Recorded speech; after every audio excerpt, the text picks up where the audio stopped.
Welcome to Not My Listing. This is a recap of what's new on the market, houses I don't represent, that I can't legally show you photos of, legally tell you what the address is, and I'm legally obligated to say that these are not my listings. Now, why is all this important? Well, compliance. It's a very fun word, and it is very fun to deal with, and I like to keep my job, so we're going to abide by these rules by the powers that be.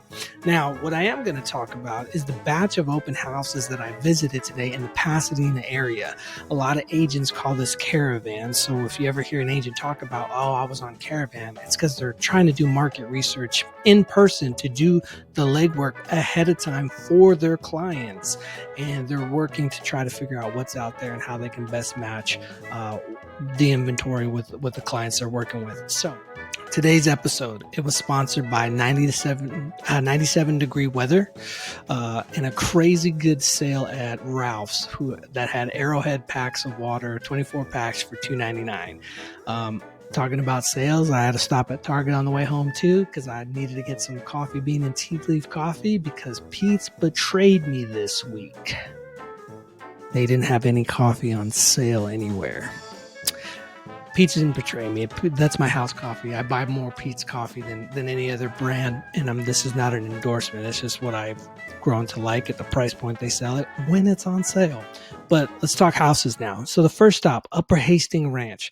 Solid bones, mid-century charm, and surprise. They are already working with the city for an expansion plan. So not only is this thing move-in ready, they're thinking ahead. There's just potential all the way up for this property. The second one on the Presidential Streets, we had a 1920 Spanish, fully updated, and the appliances were new, and they had, man, just a great design. They retouched on the floors. I think they had a new roof on that spot. And the tile work was just so tastefully done throughout the house and in very specific areas that just made a whole cohesive design. It was beautiful. And they had some fruit trees in the backyard. I'm talking about like farmer market status fruit from fruit trees. It was pretty cool. The third one, now I saw multiple units at the location, but I'll talk about the listing that I actually went to go see. It was a 1-bedroom condo with skyline views and a rooftop lounge. Super luxe, very fancy. You ever watch those movies when people move to the city or they're struggling to make it in the city or they're an intern, but then they go back to their apartment and you're like, how the heck can they afford that? This is that apartment that they would film those scenes in. This is like an influencer's dream to live here and be in this Pasadena area. Fourth one. Okay, so this was a top floor unit, 2-bedroom, had a skylight in it, had a loft upstairs, super cool layout, and very, how could I put this?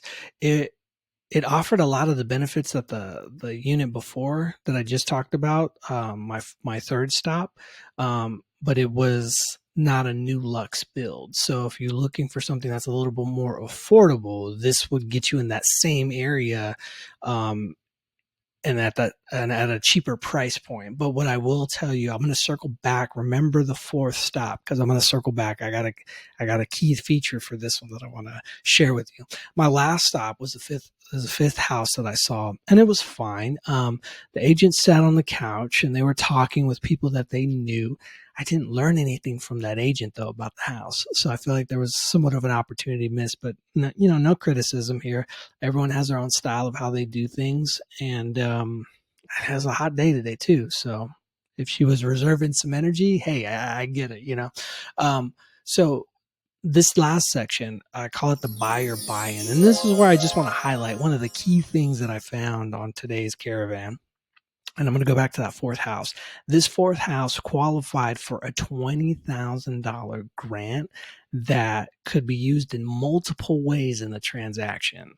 So $20,000 extra dollars for a 2-bedroom in Pasadena is not something you find every day. So I thought it was very interesting, and I want to bring that to your attention just in case you have some interest.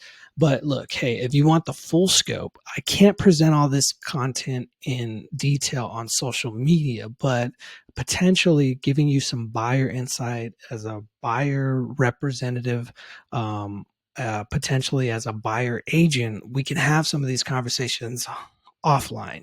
So if you want to know anything more about what I'm talking about today and the caravan that I went on today, I want you to reach out to me, call me, text me, send me an email, and we'll see if I can get you some more information. And if anything else, I'll find what you're looking for, and maybe or excuse me, I'll ask you more about what you're looking for and maybe help you find something if it turns out to be a right fit, or if you have an agent and you're interested in anything I mentioned, I can put you in touch with the listing agent. But just want to take a moment. Thank you for watching. I ran over time.